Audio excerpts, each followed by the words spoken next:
Mateus, no capítulo 9, no versículo 35 ao 38, diz assim a palavra: E percorria Jesus todas as cidades e aldeias, ensinando nas sinagogas e pregando o evangelho do reino, e curando todas as enfermidades e moléstias entre o povo. E vendo as multidões, teve grande compaixão delas, porque andavam cansadas e desgarradas, como ovelhas que não têm pastor. Então disse aos seus discípulos: A seara é realmente grande, mas poucos são os ceifeiros. Rogai, ore, pois, ao Senhor da seara, que envie ceifeiros para a sua seara. Aqui, Jesus está num momento em que ele está salvando muitas vidas, pregando o evangelho, ele está curando muitos enfermos, e aí vem falar aqui de um momento em que ele andou por todos os lugares, e ele em todos os lugares encontrar as pessoas que estavam doentes, que estavam precisando de remédio aí entre aspas, né? A própria palavra fala que ele veio para os que estavam enfermos, e não para os que estavam perdidos, e não aqueles que estavam curados, os que estavam salvos. E o que acontece aqui? Se você olhar bem a palavra, ela vai dizer que ele entrava nas sinagogas deles quem? Das pessoas daquela época, daquele povo, daquela gente que tinha suas culturas, seus costumes. E ele entrava nessas sinagogas, nesses templos, nessas igrejas, e ele ia lá ensinar o evangelho. Ah, mas lá já não tinha o evangelho? Sim, com certeza.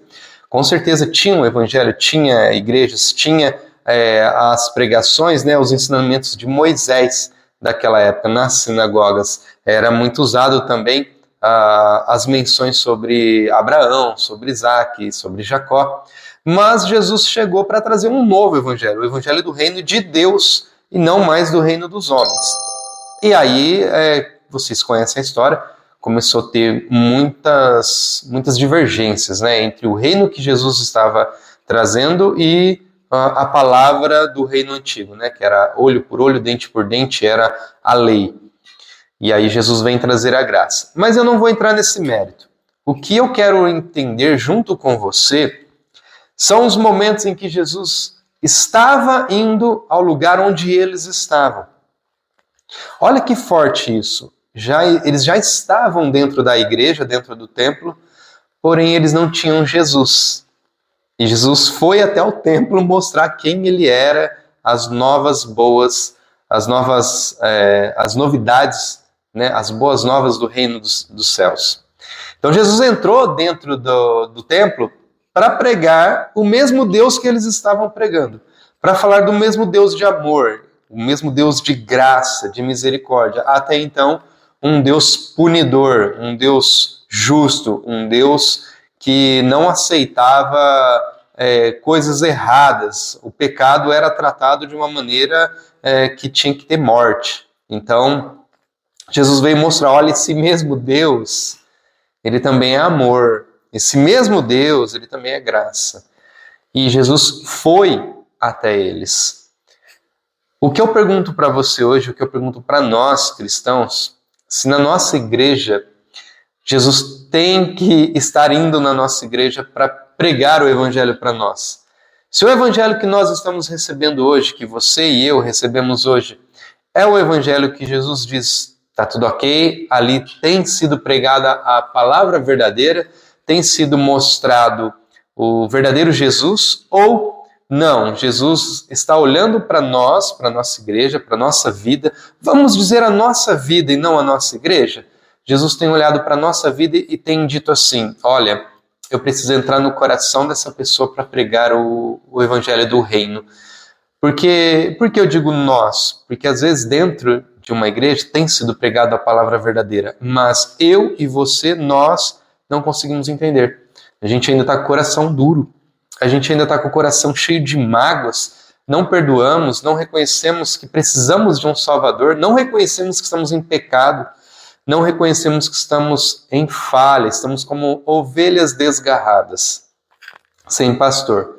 Por isso que eu não vou mencionar igreja, embora aqui na palavra diz que ele entrava nas igrejas, né? Nos templos. Mas hoje nós sabemos que sim, devemos estar na igreja, mas primeiramente você é o templo do Senhor. Então, aquele templo lá atrás se tornou você. Você agora é templo do Senhor, do Espírito Santo, e nós estamos sempre na igreja, nós estamos sempre congregando para viver em união, para um fortalecer o outro. Então, o templo, que é você, que sou eu, como é que ele está? Que tipo de palavra tem entrado dentro desse templo? Que tipo de palavra, que tipo de mensagem tem surtido efeito aqui, na hora que chega no coração? Você já parou para prestar atenção que a palavra de Deus, a palavra do Senhor, quando era no início, ela ardia no coração? Ela fazia efeito, ela fez uma transformação logo de início na sua vida, como fez na minha? Se não fez, eu digo para você que não era a palavra de Deus ou que você não se entregou completamente. Agora, se ela fez uma transformação, uma mudança, de repente fez um rebuliço na sua vida e você começou a entender algumas coisas, você começou a sentir emoções que não sentiam, você começou a sentir um fogo ardente dentro de você, você se sentiu forte, capacitado, você se sentiu vencedor. Então, isso é a palavra que, quando ela entra dentro da nossa vida, ela transforma, ela renova. Por que eu estou dizendo isso? Porque você, como eu, precisou de uma palavra. Nós precisamos de uma palavra. E a palavra, ela é renovada de dia após dia. De dia em dia, ela é renovada. Ela é uma novidade de vida.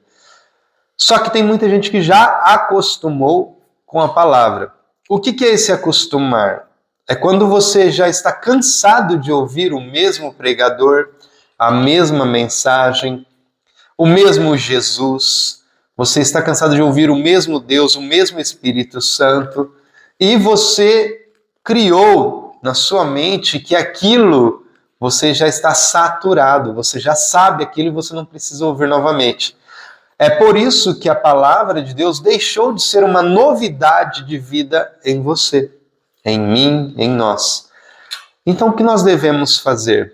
Como a gente pode fazer com que essa palavra seja viva dentro de nós, seja vivificada novamente? Existem momentos em que nós ficamos doentes. E quando nós ficamos doentes, nós ficamos mal, e eu digo isso espiritualmente, quando nosso espírito está abatido, quando nós estamos desanimados, a tendência é que a gente ore, busque e às vezes até reclame com o Espírito Santo por que a gente está mal. E nós deixamos de levar em consideração o que a palavra nos diz. E a palavra diz que nós devemos buscar a face e a vontade do Senhor sobre as nossas vidas. A palavra fala que ele tem sonhos, planos e projetos infinitamente maiores e melhores do que o que pensamos ou esperamos. A palavra também diz que verdadeiramente ele levou sobre si todas as nossas dores e enfermidades. E claro, nós devemos tomar posse disso. Nós devemos crer nessa palavra. Porém, por nós estarmos quase todos os dias no templo, na igreja, ouvindo a mensagem e as redes sociais, soltando vários tipos de mensagem, como essa do podcast, por exemplo, nós acostumamos, novamente entre aspas, os nossos ouvidos a ouvir a palavra. Nós estamos ouvindo, mas nós não estamos guardando e nem vivendo a palavra. Quando você ouve a palavra e vive essa palavra, você se esforça para andar no caminho que a palavra está pedindo para você andar, caminhar, você vai treinando essa palavra, você vai treinando o seu cérebro, o seu corpo e principalmente a sua alma e o seu espírito a viver essa palavra.